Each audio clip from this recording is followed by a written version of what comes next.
Kamusta ako si Typhoon? Daan-daan, dede. Mainit na pagbati at pagmamahal sa inyong lahat ngayong bagong araw. Kasama ko na mga mababagsikong alaga at nang mag-video ko, nagwala na naman sila. Halika dito, Carlos. Ayan. Umalis ang aso, tingnan mo. Sino yon, ha? Kuya, nagtakbuhan na ang mga alaga natin. Pati si Natasha tumakbo na rin, sa totoo lang. May isang mabalahibong asong gala sa harap ng pinto natin. Dali. Bilisan mo, may nangyayari dito. Bilisan yung mga bata. Bilisan mo na. Tumakbo ka, dali. May aso sa harap ng pinto, takbo na kayo. May pilay ako sa tuhod kaya di ako makatakbo. Takbo.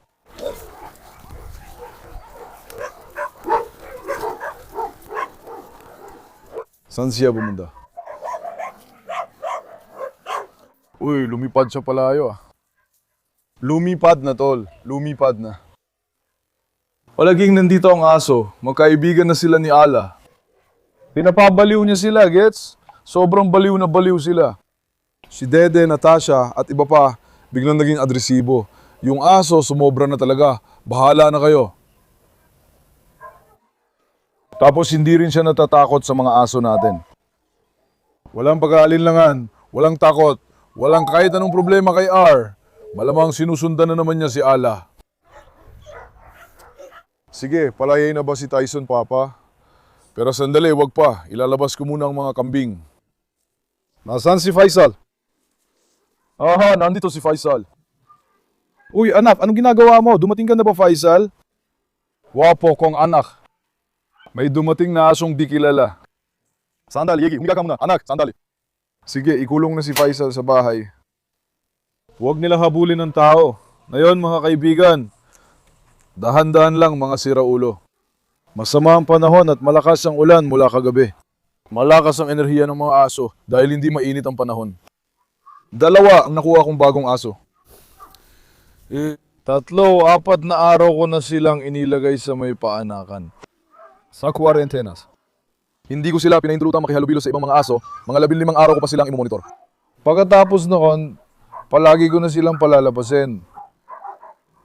Parehas silang 2, sa totoo lang, madilim ang kwento ng buhay nilang 2. Mamaya ipapakita ko sila sa inyo. Pagkatapos noon, doon ko ikukwento. Pero may isa sa kanila na sobrang problemado din. Sana tingnan natin, maging pamilyar din siya dito sa atin. Mabubuhay siya ng maayos. Una, ipakita mo muna sa kanya lahat ng leon, tigre at iba pang hayop. Siyempre, si Escobar, tubong Alemanya. Guwapo kong anak, saludo ako sa tindig at karisma mo. Tingnan mo ang dignidad mo, anak. Diyos ko, ano ka ba talaga? Italianong semental na si Hector, Papa. Astig ang anak ko, grabe kung paano siya ginagaanan. Grabe, jaguar na jaguar. Parang leon. Palayain na rin si Reyna Marla. Ulang, Reyna ko. Tingnan natin kung may kalaban si Reyna. Wala. Pasyal mo na si Reyna. Ang ganda ng Reyna ko. Mahal na mahal ko siya. Ang ganda ng anak kong babae, tingnan mo. Agad lumapit si Destan sa kanya. Pilio. Carlos, Baba, Alex, salamat at mabuti ang mga anak mo. Odin, Baba, si Odin na lang sana ang huli nating papakawalan.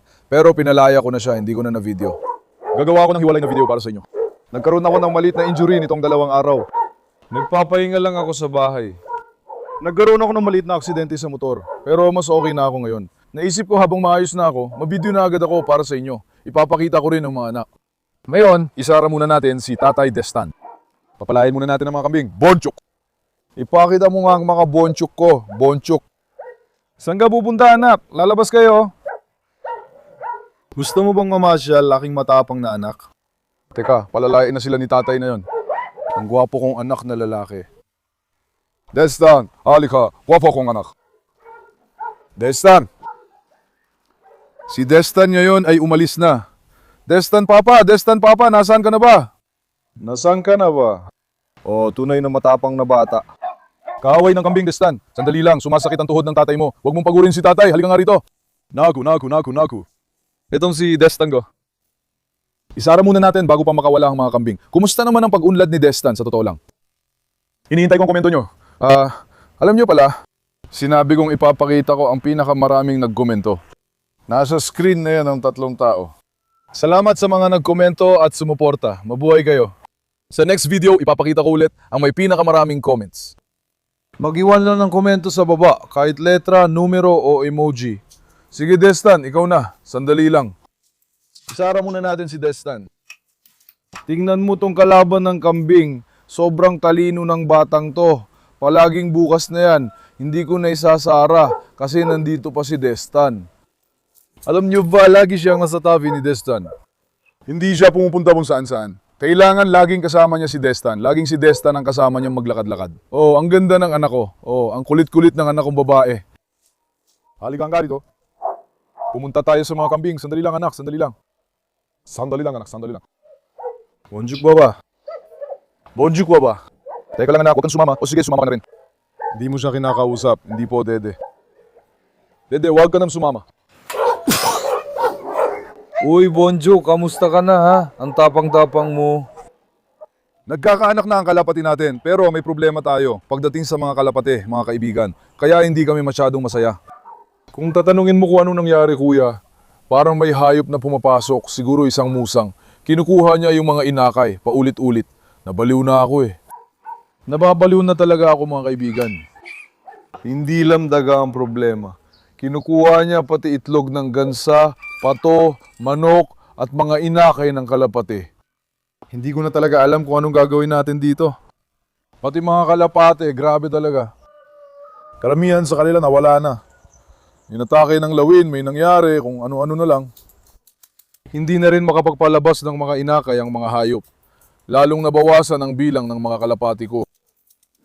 Kailangan kong makahanap ng permanenteng solusyon sa musang na to. Kung hindi, huling paraan na lang. Dati, pinapalaya natin si Maslum Baba dito, ulitin natin siya pa rin ang pinakamagaling magbantay. Hindi ako makakuha ng inakay sa kalapate mga kaibigan. Sige, palampasin na natin ang musang, sasabihin natin mahuhuli ng aso. Pero kung daga naman, mas malaki ang problema. Wala rin solusyon sa daga. Kailangan ko silang lading ikulong. Ang laki na ng mga pinalaking sisiw natin. Tandang na sila! Mapapabilib ka talaga sa boses mo, astig na bata.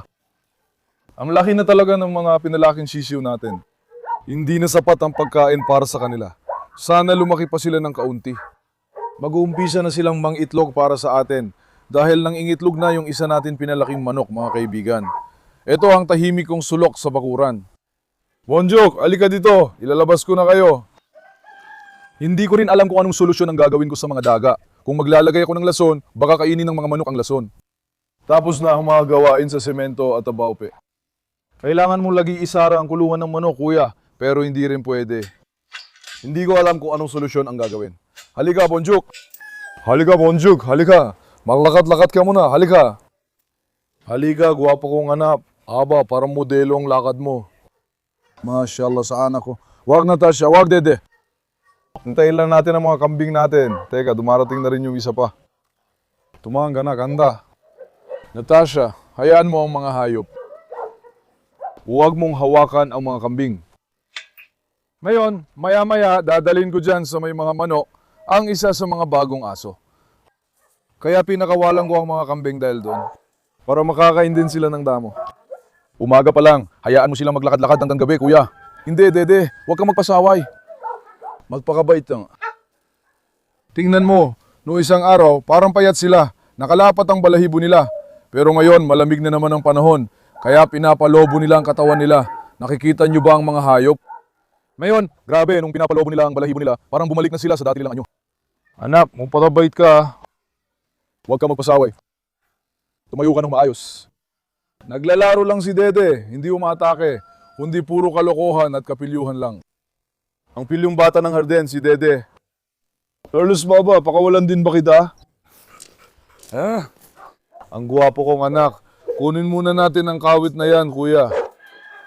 Ilalabas natin ang aso, mga kaibigan. Sandali lang, Alex pa siya. Kumalma ka muna.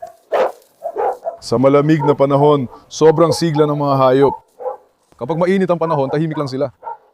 Asya ko. Magpakabait ka. Binabangga niya ang mga kambing at tumatakbo. Kaya nakakainis siya sa akin. Sa totoo lang, hindi naman nila ito ginagawa dati. Siguro dahil nagvi-video ako ngayon. Magsasalita ako dito, nagiging pilyo talaga itong loko. Halika dito. Halika dito, Dede. Kasi, anong ginagawa mo dyan? Si Asiya pumasok sa kulungan, isinara niya sarili niya, ang siraulo talaga. Hindi ko isinara si Asye sa loob. Naisip ko nasa na si Asye. Pumasok pala siya sa loob. Bonjuk tatay. Anak, ipakikilala ko ba sa iyong bagong aso? Hindi Natasha, hintay-hintay lang, huwag kang magpasaway. Teka lang, anak. Oh, ang dami ring damo dyan. Pumunta siya, nahanap at kakainin nila to. Kita mo? Huwag ninyong pag-ailaman ng mga kambing, hindi pwede. Sandali, Natasha.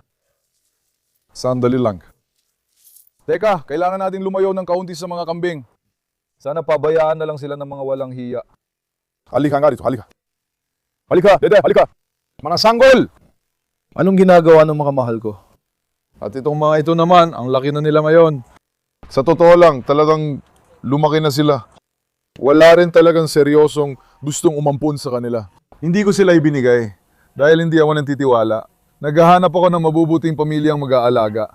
Lahat sila babae. Aabot sila sa laki ni prinsesa. Maliliit na asong Fino, kailangan ipaampon ang mga babaeng ito. Sobra na ang prinsesa sa bakuran. Siya ay bruha at kapag lumaki pa ang iba, sasaktan din nila tayo. Naintindihan nyo? Kaya gusto ko ipaampon ng mga ito. Kung may mag-aalaga ng maayos at mahabang buhay, Instagram ko ay TayfonDimiRCTV. Doon nyo ako pwedeng kontakin. Ipaampon natin ang mga baby natin para magkaroon sila ng tahanan, mga mahal kong tupa.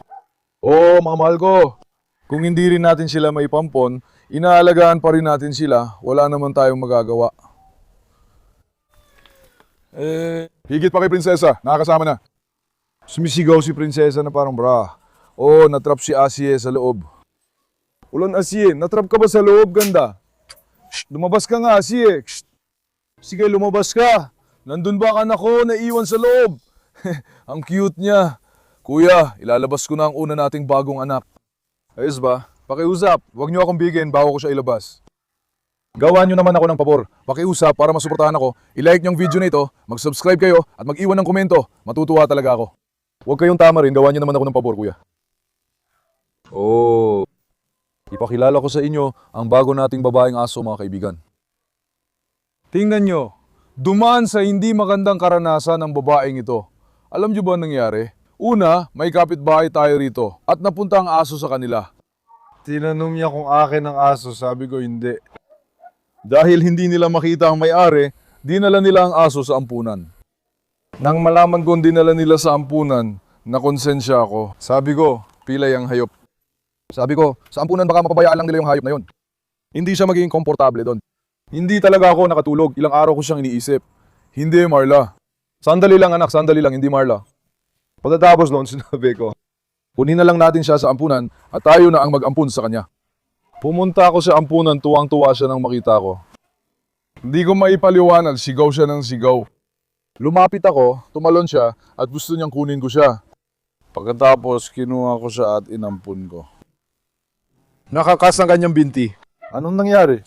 Ganto rin daw dati rito, malamang nabangga ng kotse ng tao. Pagkatapos, pinagamot niya ang kanyang binti.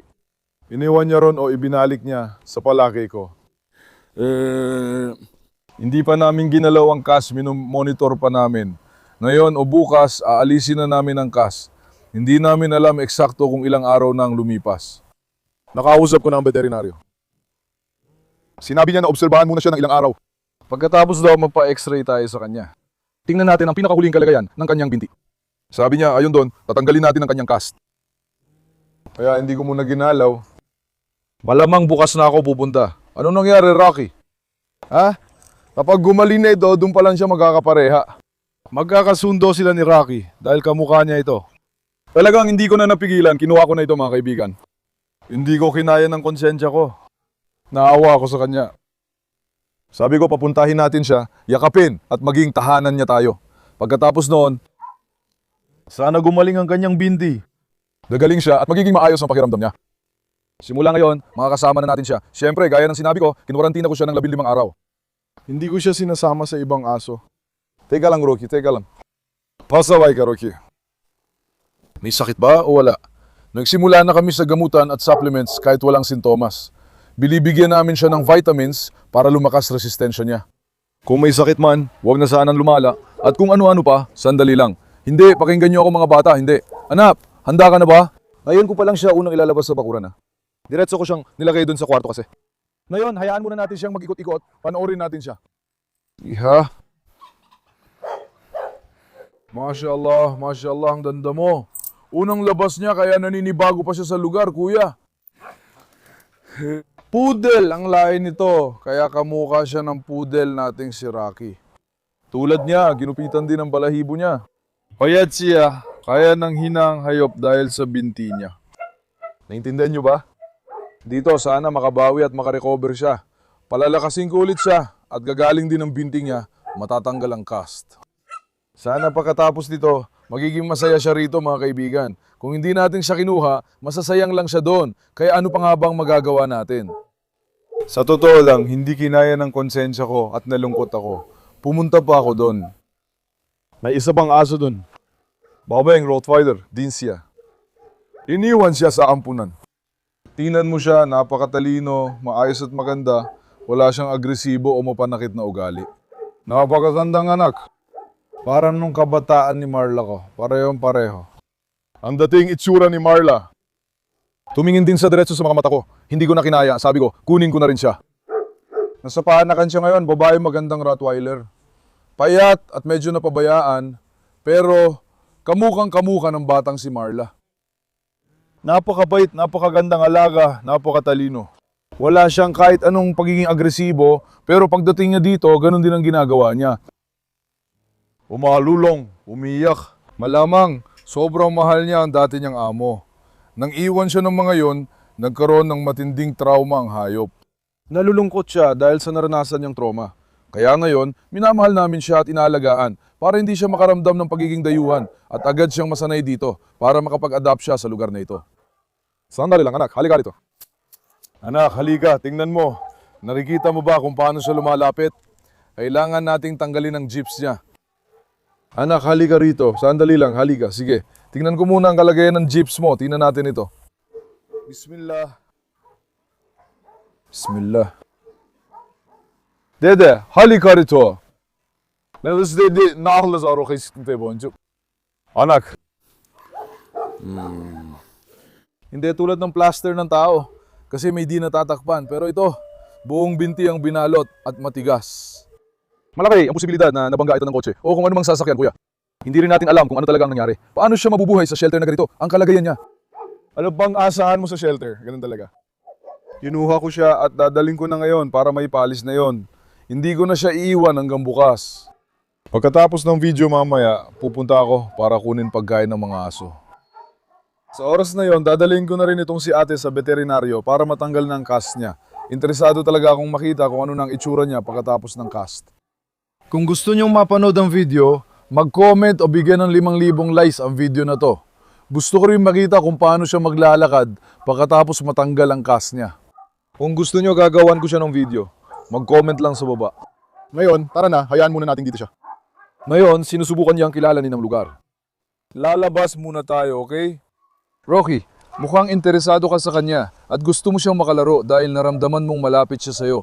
Rocky, hindi. Lumabas ka. Lumabas ka nga. Lumabas, lumabas! Lumabas. Hindi anak. Sandali lang. Tingnan mo, sana hindi niya atakihin ng mga manok. Nilagay namin siya sa gitna ng mga manok. Pero kuya, hindi siya makalakad. Nahihirapan siyang kumain, kaya bantayan natin siya. Tingnan mo, sobrang payat niya. Kakadating lang niya mga 3-4 na araw pa lang, kaya wala pang masyadong nangyari. Baby girl kayo. Ganda golga nga rito, aliga. Tingnan mo si Rocky kung gaano niya gusto yon. Rocky, may bisita ka bang kaibigan? May dumating bang kaibigan kay Rocky? Kamukha talaga ni Rocky. Talagang kamukha ni Rocky. Dede, hindi. Natatakot siya ngayon na napalibutan ng maraming aso. Dahil may tumatahol na aso mula sa lahat ng direksyon, hindi niya maiwasang matakot. Masasanay din naman siya. Si Faisal din ay nagsimulang mag-ingay mula sa bahay doon. Mga kaibigan, magsasagawa tayo ng distemper test sa alaga nating babae, okay? Kung tatanungin nyo kung ano ang distemper, ito ay tinatawag na canine distemper. Isa ang nakamamatay na virus sa mga aso. Kung hindi ito mapatay, iniiwan ito may kapansanan. Ganiyan kapanganib ang sakit na ito. Ngayon, may mga test kit ako para dito. Ngayon ko lang ito binili, hindi ko pa nagamit. Una nating gagamitin sabay ang test kit. Subukan natin at tingnan ang resulta. Naisip ko rin kung negatibo o positibo ang kalalabasan ng test. Ngayon, bakit ko ba ginagawa ang test na ito? Pare, ang shelter ay isang kakaibang lugar talaga. Halimbawa, ngayon pinapanood natin ng mga tao, sinasabi nila na kolektahin ang mga asong kalye sa shelter, bigyan sila ng tahanan doon, alagaan sila at kung ano-ano pa. Pero hindi nila alam ang nangyayari sa likod ng lahat ng ito. Maraming sakit doon dahil hindi dinidisinfect o ginagawang sterile ang mga lugar. Kapag may hayop na namatay, hindi nila nililinis o dinidisinfect ang lugar. Napakaraming klase ng sakit doon. Ano nangyayari? Kapag ang hayop ay nagkasakit, pagpasok doon, maaari itong mamatay, magkaroon ng kapansanan o maghirap. Dahil kinuha natin ang bata mula sa shelter, kailangan natin siyang i-test para kung lumabas ang sakit na ito, malapatan natin siya ng tamang gamutan. Sana naman ay wala siyang sakit. Ngayon ko lang gagawin ito sa unang pagkakataon dahil nakalimutan ko at ngayon lang ako pumunta rito. Dito ko ito nakita. Binili ko na ito dati pero hindi natin nagamit nun. Ngayon lang natin magagamit ito, tingnan natin resulta, sabay tayong mag-abang. Tingnan din natin laman nito. Anak, huwag tatalon dyan ha. Ngayon, meron tayong ganitong swab. Gagamitin natin ito para kumuha ng sample mula sa ilong mo. Pagkatapos, ilalagay natin ito sa tube. Gamit ang test kit na ito, malalaman natin ang resulta mga kaibigan. Ang pagkuha ng sample mula sa ilong ay talagang mahirap. Kasi kailangan natin ipasok ito ng medyo malalim sa loob ng ilong mo para magawa natin ang test. Anak, pero sandali lang. Pinapayagan mo ba ako ngayon? Bismillahirrahmanirrahim.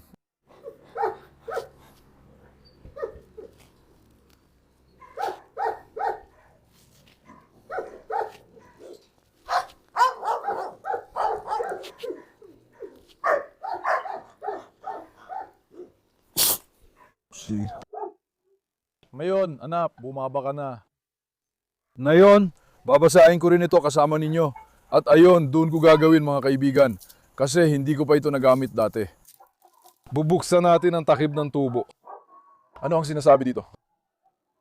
Sinasabi dito na haluin sa loob ng tubo gamit ang paikot na galaw sa loob ng 30 segundo. Hahaluin natin ito ng 30 segundo sa loob ng tubo natin.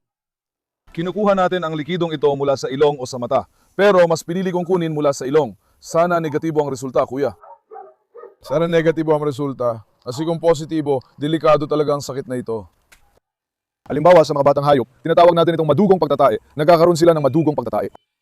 Ibig sabihin, kung ikukumpara, mas magaan pa ang madugong pagtatae kaysa dito. Ganun mo na lang isipin.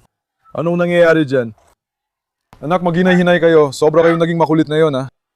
Mga pasaway. Malamig ang hangin, ano? Lahat sila nadala ng emosyon. Anak, tingnan mo. Pati ikaw, sinimulan mo ng atakihin ng mga manok. Magpakabait ka. Walang problema to. Ito'y napakabuti. Salamat sa Diyos. Ayun, lumipas na ba ang 30 segundo? 30 segundo na ang lumipas. Sige, dito na lang natin pag-iwalayin. Isinasara natin ang takip ng tubo natin. Anong sabi? Hintayin natin ng 1 minuto. Oo. Maghintay ng 1 minuto at basagin ang takip sa itaas. Pagkatapos, habang naghihintay siya, buksan natin ito.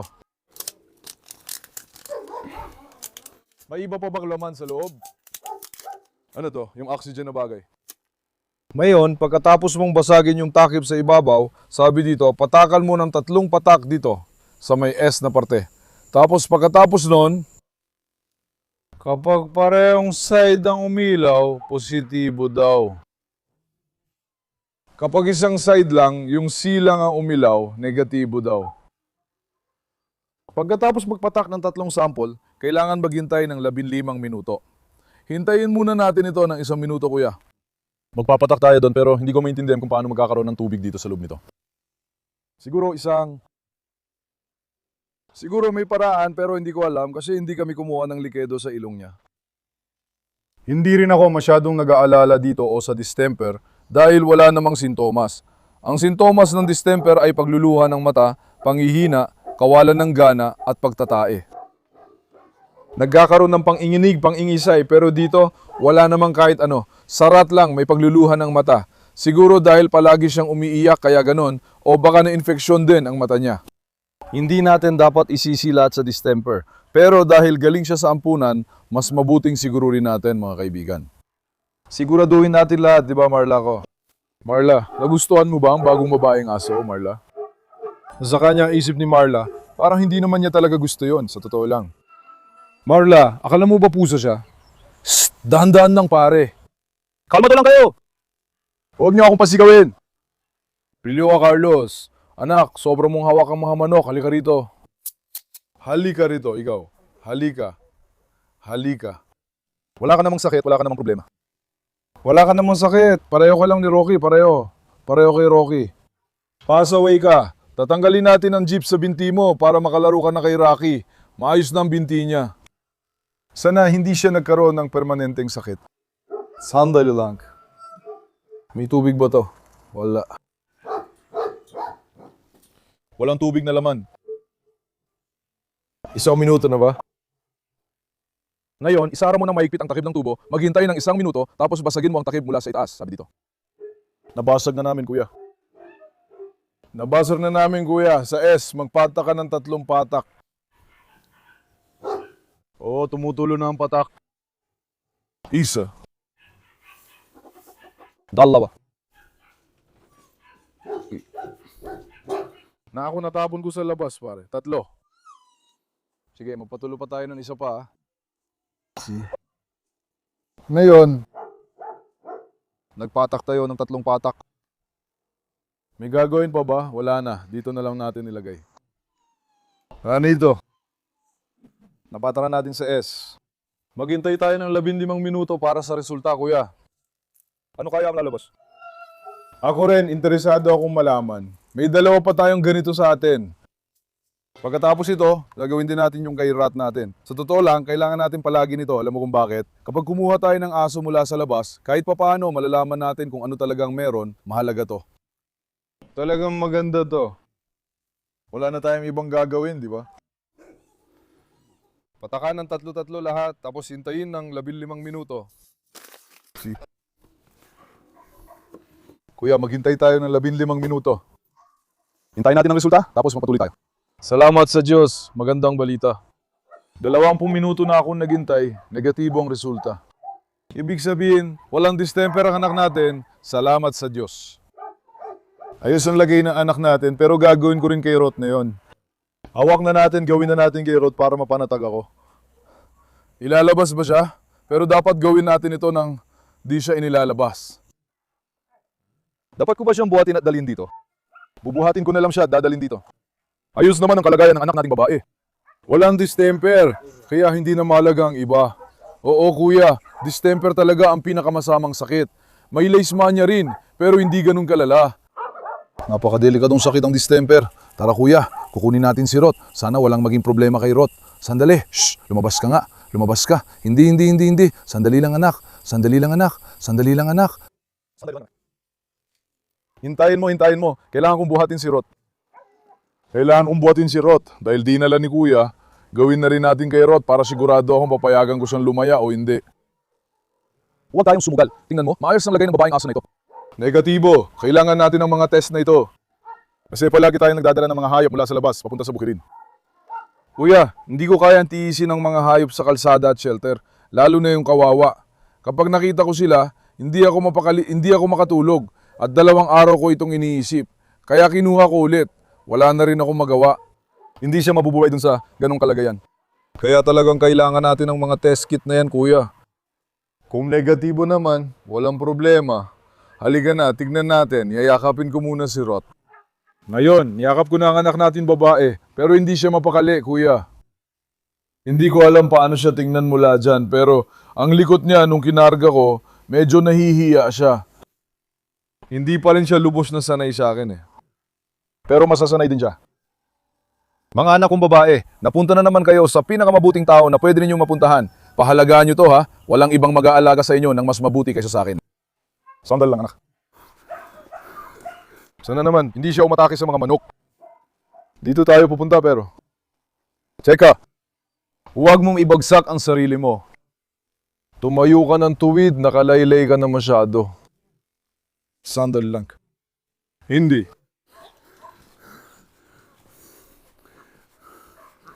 Ngayon, sandali lang, anak. Sandali lang. Masasaktan mo ang likod ko. Hindi. Anak, sandali lang. Kalma ka muna. Tingnan mo, ngayon, hilahin mo ang talukap ng mata niyan. May kaunting pagluha sa mata na yan. Baka may mikrobyo lang ang mata niya. Sana hindi siya may sakit, mga kaibigan. Ngayon, gagawin natin ang test para malaman natin. Anak, dito ka lang at magbihave ka. Teka. Pass away. Sobrang nahihiya siya. Binuhat ko siya, tapos salamat sa Diyos na bakit ba nandito si Rocky na naglalakad-lakad? Hindi dapat pumunta dito si Rocky. Ngayon, anak, gagawin din natin sa iyo ang ganito. Hintayin mo lang. Sana hindi siya umatake pag ipinasok sa ilong. Hindi natin ilalapit sa dulo mga kaibigan. Ipapasok ko ito ng mas malalim. Kasi kailangan ipasok mo ito ng malalim. Kung hindi, hindi ito kagana. Bismillahirrahmanirrahim.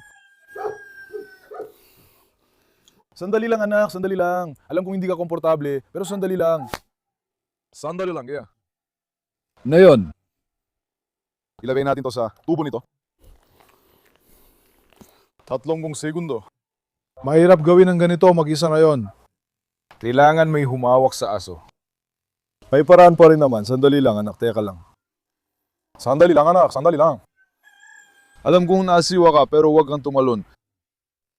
Atakihin ba niya ang mga manok? Hindi ko alam. Sabi sa pagsusuri, bawal muna siyang makihalubilo sa kahit anong hayop ngayon.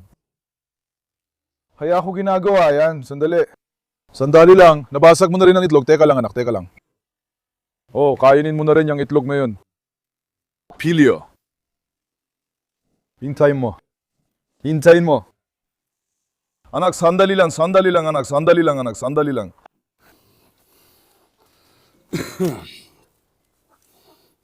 Kuya, isara na agad ang takip. Ayos na ba?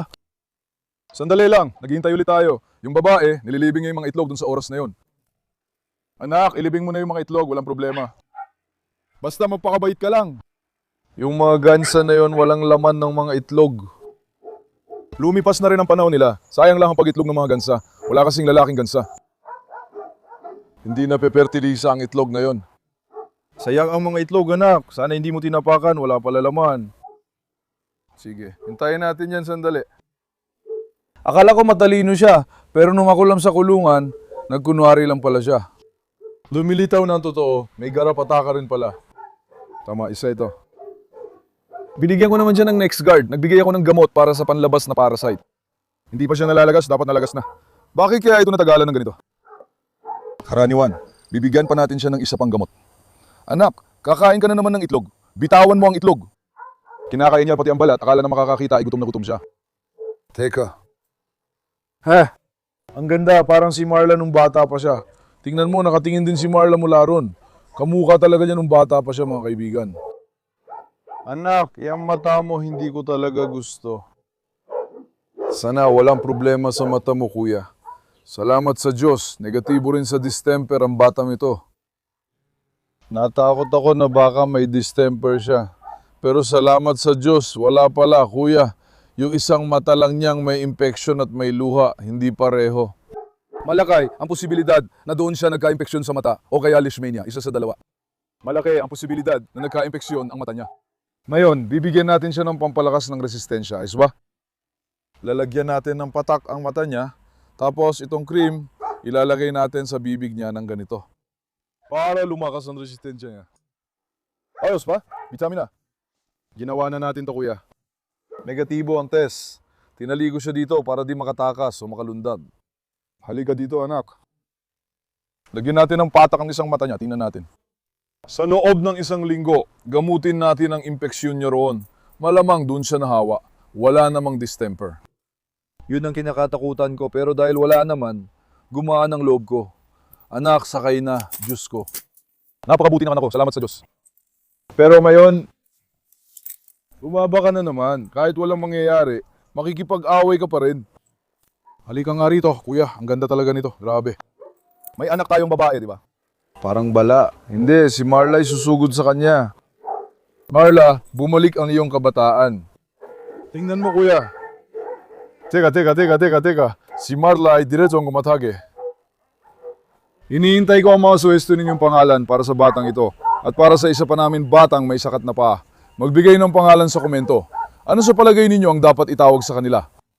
Naghihintay ako ng suwesto nyo, tol. Maghanap po yun ng magandang pangalan. Pinakawalan natin siya sa putika, nasirang cast sa paa niya. Anak, halika. Halika, teka nga. Hindi Marla. Mukhang susugod na si Marla sa kanya. Sandali lang. Teka nga. Kailangan ko itong tanggalin. Hindi, Marla. Hindi. Hindi. Hindi. Hindi. Anak, halik kang rito. Sige. Medyo natatapat ako kay Marla, baka bigla siyang umatake. Aatake naman talaga siya kapag nagkaroon siya ng pagkakataon. Sumigaw ako, kaya ngayon hindi siya lumalapit. Oh, it is ayos na lang makasunod siya iba. Teka, Rocky. Ang bait talaga ng anak nating babae, kuya. Grabe, napakagandang klaseng aso siya. Simula ngayon, kasama na siya dito.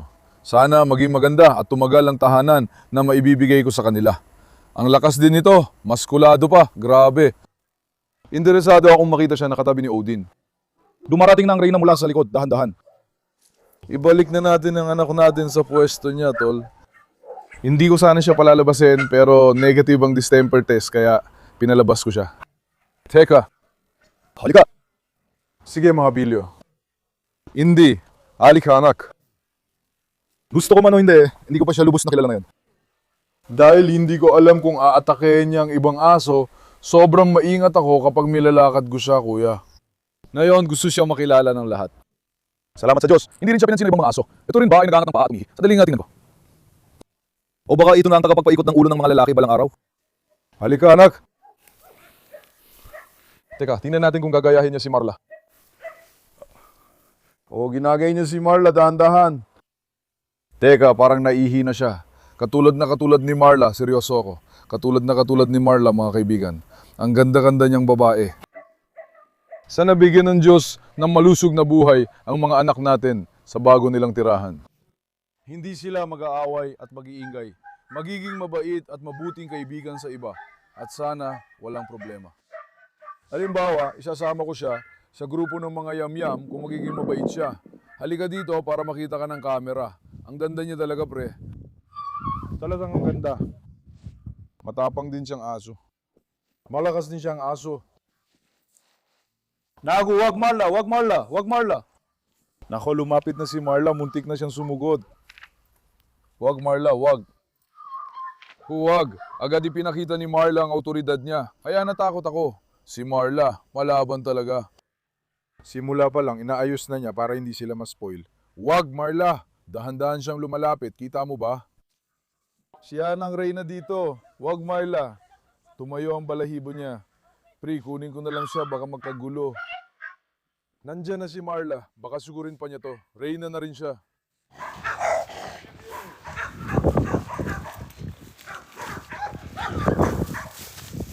Pag kinunong ko ulit si Marla, matagal natin siyang mapapanood sa bakuran. Naisip ko, atakihin kaya niya si Faisal? Atakihin kaya niya ang mga kambing? Magkakasundo kaya siya sa mga aso? Normal lang gawin yun ni Marla dahil babae siya, parang competition lang ng mga lalaking aso. Dahil may bagong babaeng dumating, ganoon din si Marla. Halata ring dominante yung bagong babae at mag-a-adjust pa siya dito. Sana hindi siya maging tulad ng kay Alex natin. Ugali ng mga Rottweiler na maging dominante. Ako ang leader.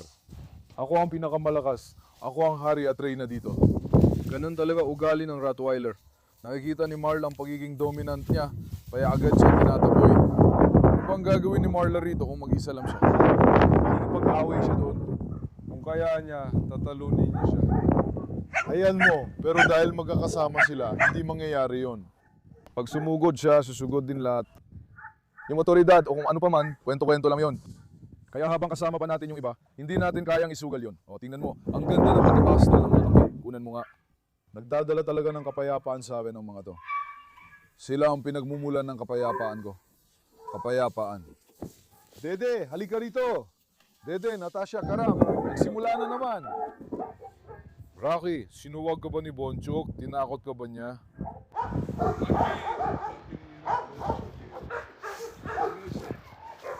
Sige, mahal na mahal ko kayo. Huwag kalimutang i-like ang video at mag-subscribe. Ingatan niyo ang sarili niyo, paalam. Mag-ingat kayo, mga kaibigan ko.